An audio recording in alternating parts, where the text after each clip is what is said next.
Hola, bienvenidos a esta nueva lección de nuestro curso La Iglesia Apostólica.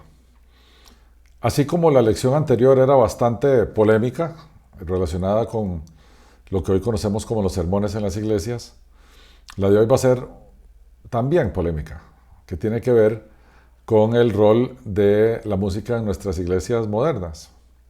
Es nuestra lección 6, ya vamos por más de la mitad de nuestro curso y hemos atravesado por historia de la iglesia del primer siglo, el templo allá en Jerusalén, los términos griegos de adoración y culto y la última lección que fue un tanto controversial sobre el tema de los sermones en la iglesia que se reúne los domingos. El de hoy es un tema, yo creo que igual de polémico. Vamos a ver el rol que tiene la música, o que tenía en la iglesia del primer siglo, y vamos a ver un poquito la música moderna. Hay que hacer una aclaración en esto.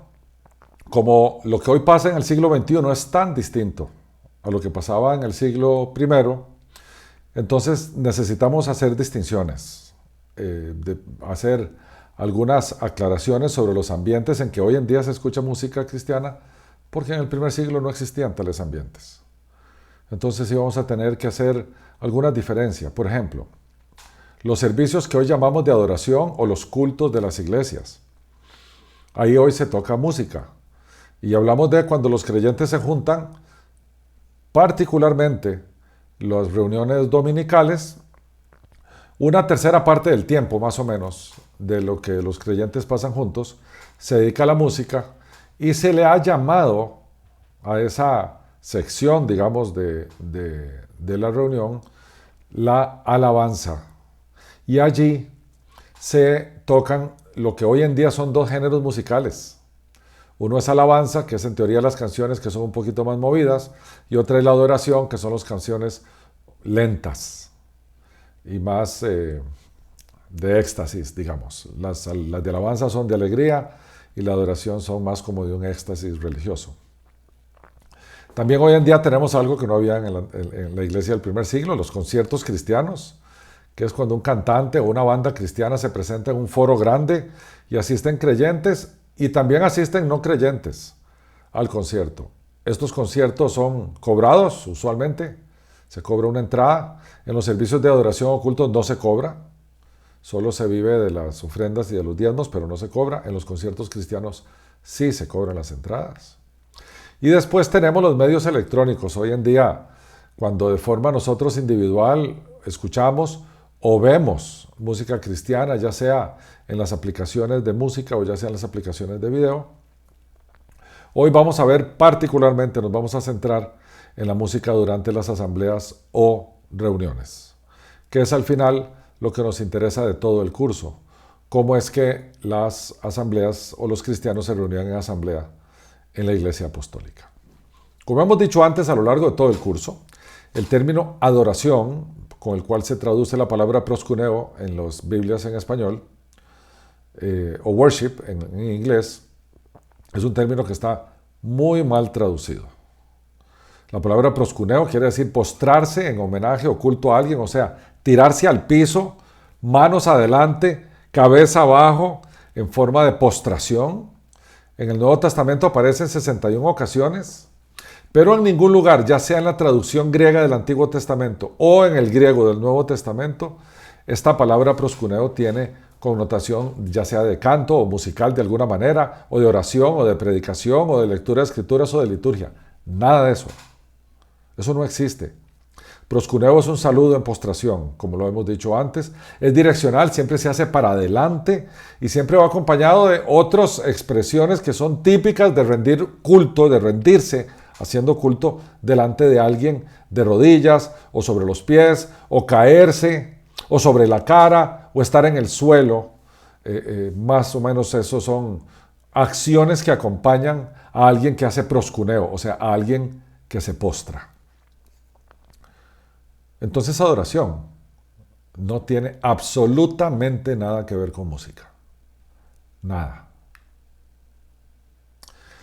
Por otra parte, alabanza sí aparece en 39 ocasiones en el Nuevo Testamento, en diferentes formas. Por ejemplo, como una ofrenda de gratitud, en el término ainesis, en Hebreos 13:15, o un término muy frecuente, que se traduce así exactamente como alabar. Eso quiere decir cosas buenas de alguien. El término es aineo, que también el siguiente, que es ainos, tiene las mismas raíces, que ya vemos que aparece en el Evangelio de Lucas varias veces, en el libro de los Hechos de los Apóstoles y en Romanos 15:11. Ainos, que es celebrar, glorificar, cantar, aparece en Mateo 21 y en Lucas 18. Sayó, que es cantando, que en ocasiones los traductores del Nuevo Testamento lo traducen como alabanza. También está en Romanos 15, 1 Corintios 14, Efesios 5, 19 y Santiago 5. Epainos, que es un término muy frecuente, que es elogio. Alabar o elogiar son como sinónimos. ¿De dónde viene eulogía? Que es el otro término, que es hablar bien de alguien. Es una lisonja o generosidad o manifestarse bien de una persona. De alguna forma, decir bien o bendecir. También está en varios, ahí les dejo las referencias del Nuevo Testamento donde están esos términos. ¿Cómo verán? Ni hay nesis, que es ofrenda de gratitud, ni hay neo, que es alabar, ni hay nos, que es celebrar y glorificar. A veces se traduce como cantar. Sayó, epainos y eulogía, ninguna de ellas se refiere a estar cantando en medio de las eclesías o de las asambleas cuando se reunían los creyentes.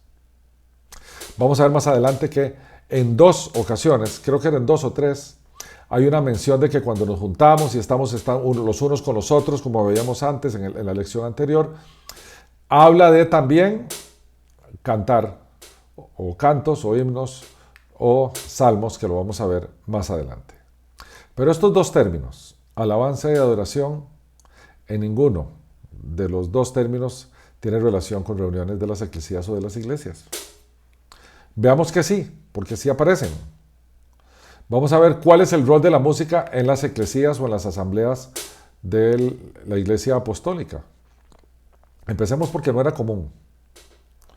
Era raro que las iglesias en el siglo I, o sea, la iglesia que fundaron los apóstoles, se cantara en medio de la asamblea. Ahí tenemos, a forma de ejemplo, varios textos donde se habla de juntarse como asamblea. En ninguno de todos esos textos que están ahí se menciona la palabra alabanza para hablar de canto. No se habla de canto en ninguno de ellos. Hay uno que sí, que es en 1 Corintios 14, que dice que pues oraré con el espíritu, pero oraré también con el entendimiento. Cuando Pablo está poniendo orden en la iglesia de Corinto, cantaré, ahí está el término, con el espíritu, pero cantaré también con el entendimiento. Vean que eso está lejos de decir todos cantemos y hay un grupo de la verdad. Está lejos de lo que hoy conocemos como eso. Está más bien Pablo hablando del tema de cómo se hace esta cosa individualmente. También vemos, y eso lo sabemos porque en la liturgia de la Pascua judía, y recordemos que el Señor Jesucristo era judío, y el Señor hacía la Pascua tal y como estaba prescrita, y en la Pascua se prescribe que se cante un himno dentro de la liturgia de la Pascua. Y en Mateo 26:30 nos dice, cuando hubieron cantado el himno salieron al Monte de los Olivos. Eso fue después de la Pascua. Pero eso es diferente, eso no vemos que es en una asamblea o una reunión de iglesia que se canta. Después también vemos en otros lugares, Pablo y Silas estaban presos en Filipos y ahí se pusieron a cantar. En Hechos 16:25 dice, pero a medianoche, orando Pablo y Silas, cantaban himnos a Dios y los presos los oían. Y después también en términos proféticos, en Romanos 15:9 dice, para que los gentiles glorifiquen a Dios por su misericordia, como está escrito, por tanto yo te confesaré entre los gentiles y cantaré a tu nombre. ¿Por qué me interesa que veamos esto? Vean, claramente nada de esto tiene que ver con cantar en nuestras reuniones o en nuestras congregaciones. Sí sabemos que hay otros lugares donde se canta, por ejemplo en el cielo. Y el libro del Apocalipsis es rico en cantos celestiales. Uno que está en mi capítulo predilecto de la Biblia, el capítulo 5 de Apocalipsis, dice que es cuando el Cordero de Dios toma el libro A ver, el rollo cuando estaban los 7 sellos y ahí se va a abrir después para desencadenar los eventos que van a llegar al fin. Dice, cuando hubo tomado el libro, los 4 seres vivientes y los 24 ancianos se postraron delante del Cordero. Estos son seres celestiales que estaban en el salón del trono. Todos tenían arpas y copas de oro llenas de incienso, que son las oraciones de los santos, y cantaban un nuevo cántico diciendo, digno eres de tomar el libro y de abrir sus sellos, porque tú fuiste inmolado y con tu sangre nos has redimido para Dios, de todo linaje y lengua, pueblo y nación, y nos has hecho para nuestro Dios reyes y sacerdotes, y reinaremos sobre la tierra. Así que estos 4 seres vivientes y estos 24 ancianos, todos con arpas, todos cantaban un nuevo cántico para decirle al Cordero de Dios, eres digno. También más adelante, en el capítulo 14 de Apocalipsis, dice, y cantaban un cántico nuevo delante del trono y delante de los 4 seres vivientes y de los ancianos, y nadie podía aprender el cántico sino aquellos 144,000 que fueron redimidos de entre los de la tierra, un grupo de 144,000 que eran 12,000 por cada tribu de Israel, un grupo de judíos. Y después un capítulo más adelante dice, cantaban y cantan el cántico de Moisés, siervo de Dios, y el cántico del Cordero diciendo, grandes y maravillosas son tus obras, Señor Dios Todopoderoso, justos y verdaderos son tus caminos, Rey de los santos. Hasta ahí. Hablando del rol de la música, que es esta lección que estamos viendo, resulta que cada vez que vemos en el Nuevo Testamento algún tema de canto, lo vemos que es entre creyentes.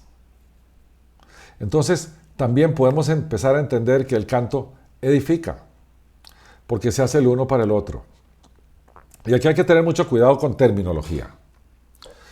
El canto es una actividad horizontal, lo hacemos cuando estamos todos juntos, cantamos coros, nos volvemos a ver en alegría y en felicidad, celebramos a nuestro Señor, pero eso es diferente a estar uno en la iglesia, ojos cerrados, tratando de hacer o tener un éxtasis religioso, eso es diferente. Y el canto, como habla de himnos y cantos espirituales, hace un énfasis particular en la letra, no en la música, y menos en la instrumentación o en las amplificaciones o estas cosas. Siempre vamos a ver ahora que el canto está entre creyentes y los creyentes para el Señor, pero tenemos una suerte de edificación el uno con el otro. Veamos lo que dice Pablo en Colosenses 3:16. La palabra de Cristo mora en abundancia en vosotros, enseñándoos y exhortándoos unos a otros en toda sabiduría, cantando con gracia en vuestros corazones al Señor con salmos e himnos y cantos espirituales. Sí, le cantamos al Señor, pero estamos unos con los otros. Es una actividad edificante, porque también el hacerlo con el Señor nos edifica. Pablo también a los Efesios les dice, hablando entre vosotros con salmos, con himnos y cánticos espirituales, cantando y alabando al Señor en vuestros corazones. Es hablando entre vosotros. Hablando entre vosotros con salmos, con himnos y cantos. Y elogiando al Señor en nuestros corazones. No está diciendo cantándole al Señor para elogiarlo, está diciendo elogiando al Señor en nuestro corazón. Es una actividad interior. ¿De dónde nace la autoridad, esa actividad interior? De estar entre nosotros interactuando con salmos, himnos y cantos espirituales. ¿Okay? Y después, otra vez en el capítulo 14 de Corintios, que ya lo leímos antes, cuando os reunís, cada uno de vosotros tiene salmo. Estamos suponiendo que ese salmo lo cantan, no lo leen. Tiene doctrina, lengua, revelación, interpretación. Hágase todo para edificación. Ok. Ya vimos en lo que ocurría en términos musicales o de cantos en la iglesia del primer siglo. Ahora vámonos para hoy. ¿Qué hay hoy? ¿Qué hacemos hoy? Bueno, hoy tenemos una tensión terrible entre la forma en que se hacía antes, llamémosle la forma tradicional, y la forma como se hace ahora, llamémosle la forma contemporánea. Y ahí tenemos una distinción interesante, porque vemos aquí un órgano. Y antes había una persona aquí, usualmente como de la tercera edad, no sé por qué razón siempre era gente de la tercera edad, tocando los himnos que una congregación cantaba y lo tomaban de un himnario donde estaban toda la lista de himnos que estaban ahí. Entonces esta persona que estaba aquí en el órgano decía vamos a cantar el himno 34 y todo el mundo abría su página en el himno 34 y él empezaba con el órgano y aquellos cantaban sin que nadie los dirigiera. Hoy no, hoy tenemos todo un tema de ya no son un solo instrumento, es un montón, son bandas y son bandas con un nivel de profesionalismo muy alto. Entonces vamos a hacer una comparación entre ambos. En ese tema tradicional, nosotros vemos que lo que se canta es más importante que la música con la que se canta. Usualmente la música es muy sencilla, pero lo que es relevante es la letra de lo que se canta. Eso es lo más importante. No tenemos un líder que dirige a la congregación en los cantos. La responsabilidad es de toda la congregación. Cuando uno participa de esos, a nosotros nos tocó participar de una conferencia, varias conferencias de Ligonier Ministries, donde hay 5 o 6 mil personas cantando himnos, es verdaderamente impresionante. La responsabilidad es de toda la congregación, no es de una sola persona. Y de forma interesante solo de un instrumento, que es el órgano. No hay luces ni efectos especiales, normalmente hay una iluminación como la que estamos viendo en esa fotografía.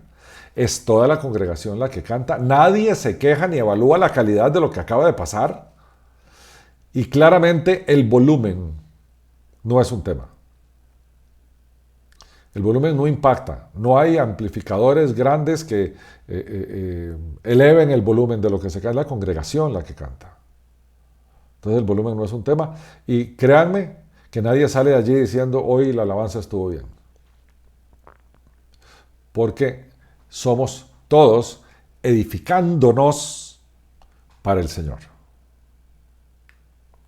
Mientras que en la música contemporánea, porque ya la otra prácticamente no quedan congregaciones cantando desde órganos y con himnarios. En la música contemporánea sí se cantan canciones, ya no son himnos, son canciones que alguien produce. Hay un líder de alabanza que dirige a la congregación y le va diciendo qué tiene que hacer y cómo tiene que hacerlo, y por lo tanto es el responsable ese día de que eso pase. Tenemos ya una banda, no tenemos un solo instrumento, tenemos baterías, guitarras, bajos, tenemos de todo, y hay unas que son más sofisticadas y ponen chelos y ponen violines y ponen instrumentos de viento, trompetas, trombones, de todo.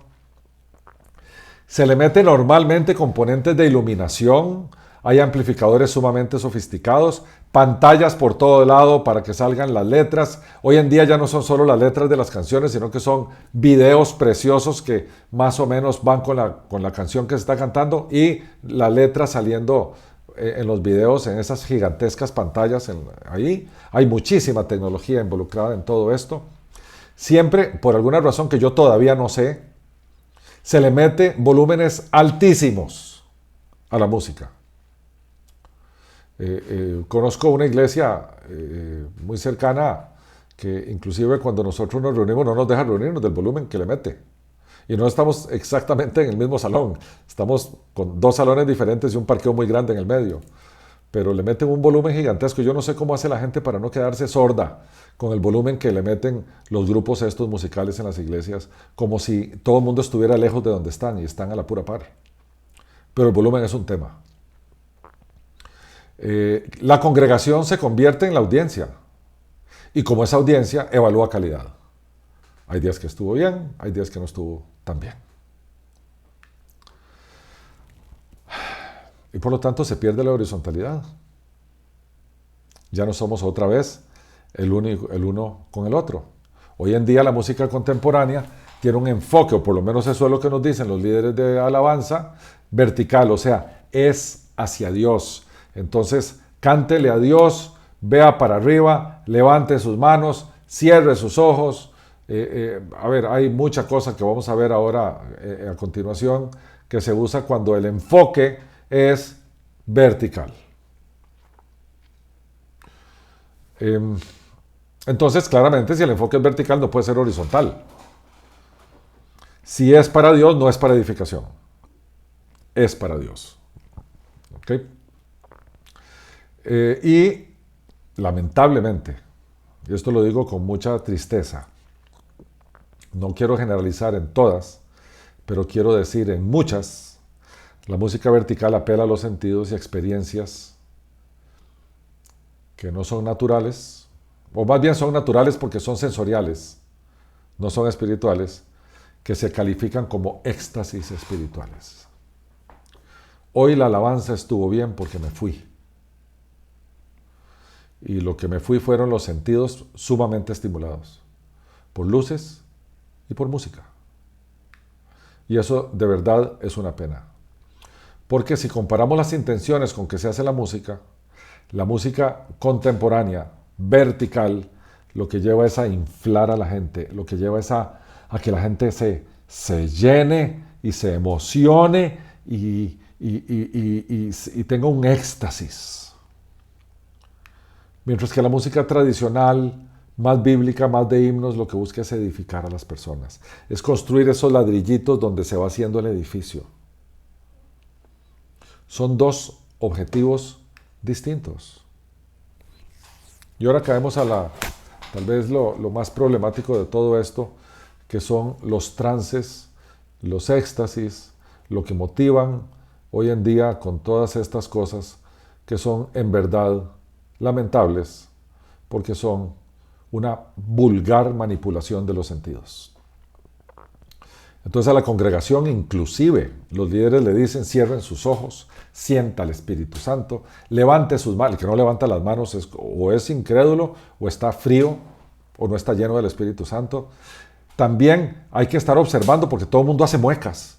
Entonces cierran los ojos, levantan las manos y parece que hacen una contrición como de dolor, como se hacen así, como que les está doliendo algo, con las manos arriba y los ojos cerrados y la cara toda haciendo una mueca de no sé de qué. Y también se vale balancearse, porque estamos balanceados, porque estamos como casi a punto de caernos, y de repente, si la música se pone movida, todo el mundo se pone a pegar brincos y saltos. Yo estuve en una iglesia que yo creo que tiene sana doctrina, y me encontré al líder de ese grupo que se les llama de alabanza, pegando brincos en la tarima. Uno dice: uff, ¿y esto? Y por otra parte, la organización, cuando toca esto, baja las luces. En el trance, la música es suave y sensual, y tienden a repetir y repetir y repetir y repetir y repetir y repetir para que la gente vaya cantando como una suerte de mantra, y en esa repetición vaya digiriendo, vaya interiorizando lo que ellos quieren que se... Nosotros le llamamos 7-11, ¿verdad? Son 7 versitos repetidos 11 veces, con algunas tonalidades diferentes, pero son exactamente los mismos. Y cuando están metidos en esa nota de éxtasis, entonces oímos al cantante empezar a improvisar. Y en esa improvisación lo que busca es hablarle a Dios para que toque la congregación, o hablarle a la congregación para que se proyecte a los cielos. Y todo el mundo está siguiendo instrucción del líder. Y entonces tenemos esa combinación terrible entre cierre sus ojos, levante sus manos, haga muecas, y por otro lado, bajen las luces, pongan música suave, empiecen a motivar el trance. Y lo que tenemos aquí es una manipulación sensorial. La gente sale de ahí, que dice que sale llena, la gasolina se le acaba una hora después, cuando ya no tiene estímulos, y lo que tiene son las congestionamiento vial, y pasan todo el mundo tirándole los vehículos encima, y se perdió el trance. Y ya el lunes no hay. Pero el domingo hubo trance, y por lo tanto hubo experiencia sensorial. Mis queridos hermanos y amigos, no quiero ir más allá de lo que voy a decir, pero tengo que decirlo necesariamente. ¿Qué estará viendo Dios cuando ve que una organización que se dice llamar iglesia manipula los sentidos de la gente que se congrega allí?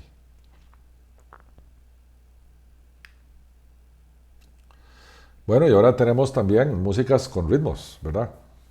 Las grandes productoras musicales compiten por a ver quién saca las canciones más famosas y a quién la oyen más en las plataformas digitales, y por lo tanto dejan literalmente millones de dólares. Y son producciones de primer orden. Tenemos ministerios musicales que son muy famosos. Hillsong, el que más, Bethel Music, Elevation Music, Sovereign Grace Music, que produce música de altísima calidad y muy buena letra. Pero todos son ministerios productores. de esto que se genera mucho dinero alrededor de esto. Las producciones son de música popular o pop, soft rock, salsa, merengue, de todos los ritmos habidos y por haber, pero sí hay algo particular. Los músicos son de altísima calidad, los compositores y los arreglistas son de altísima calidad, y cuando vamos a conciertos, vemos montajes en escenas similares a un concierto de Paul McCartney, o un concierto de J-Lo, o un concierto de Foo Fighters, o de un concierto de Juan Luis Guerra o del que fuera. Los montajes son los mismos. Ese que estamos viendo aquí es un montaje de un evento, si no me equivoco, este evento es un evento que se llama Passion, si no me equivoco, puede ser que esté equivocado, pero eso no es raro de observarlo. Y déjenme decirles algo, mis queridos hermanos y amigos, estar allí con esos estímulos, uno mismo se pone a pegar brincos. A uno mismo se le pone la piel de gallina. Son una calidad de los ingenieros de sonido que sacan un sonido espectacular, con luces, con nieblas y con unos estímulos gigantescos que uno mismo no puede evitar emocionarse con tanto estímulo. Y por supuesto eso genera dinero. Había que aterrizar aquí. Las giras por estadios y la consolidación corporativa cristiana, llámese corporaciones cristianas que producen música, que toman todas las técnicas seculares, todo lo que viene del mundo en términos de tecnología y en términos de implementación de cosas y en términos de técnicas de composición y todo esto, y lo han llevado a este negocio. Las giras o conciertos registró en el 2022 ingresos por 6.2 billones de dólares. Y en términos de la música que se oye en las diferentes plataformas de redes sociales, el máximo histórico es de 15.9 billones de dólares, creciendo sólidamente año con año por 7 años consecutivos. Toda esta es información que saqué de Christianity Today, que dice que los ingresos totales de la música cristiana en el 2022, hace un par de años, fue de 22.18 billones de dólares. ¿Y usted cree que nos hacen creer que esto es alabanza y adoración? De repente empezamos a decir, ¿y qué creerán los cristianos primitivos, los de la Iglesia Apostólica, que se juntaban y se congregaban para edificarse? Y cantaban himnitos y cánticos espirituales y después de que ven todo esto. Vamos concluyendo. Primero, alabanza o elogio a nuestro Señor puede ser con música o sin ella. No tiene nada malo cantarle al Señor con música y decirle cosas bonitas y exaltar sus atributos. Absolutamente nada malo. No, por favor, no me malinterpreten. Cantarle al Señor siempre va a ser bien, va a ser bonito. Siempre y cuando la letra no sea herética, sea pegada a las Escrituras, y lo que estemos haciendo es alabarle, o sea, elogiarle. Por eso me interesa mucho enfatizar que la música cristiana moderna en sí misma no es mala o incorrecta si es doctrinalmente ajustada. Porque está por todo lado. Y no puede ser malo algo que le diga a Dios todopoderoso, santo, bello, soberano, majestuoso. Eso, con música o sin música, jamás va a estar mal. Jamás. Y claramente, fuera de las asambleas, fuera de nuestras reuniones, también podemos disfrutar de la música como un género musical. Escuchar en los medios digitales, YouTube, Spotify, ir a conciertos cristianos, nada de eso. No queremos que aquí se malinterprete que decimos que eso está mal, no está mal. Sí, a mí no me gusta particularmente que alguien diga que va a ir a un concierto cristiano, le cobran en una entrada $100 y entonces le cobran por alabar al Señor, por elogiarlo. Eso, yo preferiría que me dijeran, ves, es un concierto, yo vivo de esto, cobramos para pagar los gastos y yo vivo, mi familia tiene que vivir de esto, seamos honestos, vamos a ganar dinero, pero vámonos, juntémonos y edifiquémonos un poquito y cantémosle al Señor. Eso no tiene nada de malo, siempre y cuando no lo disfracemos de otra cosa. Ahora bien, Si dentro de las asambleas queremos cantarle al Señor y elogiarle, por supuesto que también está bien. Entendiendo que es mucho más importante la letra que la música, y entendiendo que la instrumentación tiene menor relevancia que lo que le estamos diciendo al Señor con música. Y entendiendo que es un grupito de gente que se está edificando, porque parte del proceso de edificación es juntarnos y cantar. La música es muy estimulante y es muy bonita. No estoy, por favor, no estoy satanizando la música. Ni dentro de las asambleas, ni fuera de ellas. Lo que estoy es centrando nuestra atención en que dentro de las asambleas estamos juntos edificándonos y juntos edificándonos le cantamos al Señor. O también podemos cantar lo que el Señor ha hecho con nosotros. O si no quieren hacerlo, no lo hagan. Y leen un salmo. Si quieren, no leen un salmo y solo se edifican de otras maneras. No hay que ser tan rígido.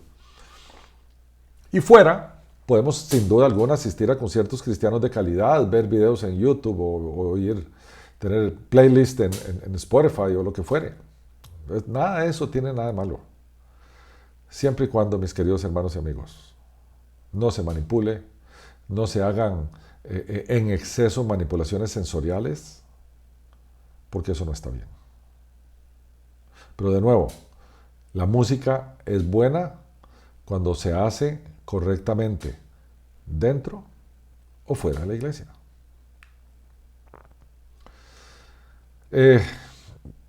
Y además la música, ahora sí, aterricemos un poquito, la música en las asambleas del primer siglo eran raramente mencionadas. Raramente. Como ya lo vimos en aquel slide que pusimos varios textos donde están reunidos y solo en uno hablaba de cantos, que era 1 Corintios 14. Los cantos e himnos son para alabar a Dios, pero estando el uno con el otro, si estamos en asamblea, porque en las asambleas estamos los unos con los otros. Porque la intención de la asamblea es edificación. Siempre, hacedlo todo, dice el apóstol, para edificación. Y a suerte de resumen, las reuniones de la iglesia no se describen en el Nuevo Testamento como servicios de adoración. Estamos haciendo como un resumen de las lecciones pasadas. Las reuniones semanales, como hemos dicho, eran horizontalmente enfocadas, o sea, entre hermanos, unos con otros. No eran eventos ni ceremoniales ni litúrgicos, no habían ceremonias de ningún tipo. También vimos en la reunión anterior que la predicación no era una actividad dentro de la iglesia, sino fuera de ella. Hablaba de evangelizar o hablaba de proclamar, eran dos términos que usamos, que son los dos términos que usa el griego del Nuevo Testamento. La enseñanza, el consuelo, la exhortación, el respaldo y acompañamiento sí eran actividades dentro de la iglesia. Y finalmente la lección que vimos hoy, la música era para edificación del uno con el otro. Y ya en las últimas 3 lecciones, las 7, la 8 y la 9, vamos a ir aterrizando un poco más. Primero de lo que decían los primeros cristianos, en esos primeros 3 siglos. Y ahí vamos a empezar como poquito a poco, allá por el año 350, se fue metiendo temillas de templo y entonces ya empezamos a hablar de sacrificios y de repente de altares. Y ahí fue donde empezó la desviación, que después se consolidó. Pero vamos a ver cómo era eso, los primeros 3 siglos y después, tal vez en el siglo IV, vamos a entrar un poquitito. A todos ustedes, 1.000.000 de gracias, 1000 bendiciones y nos vemos en la siguiente lección.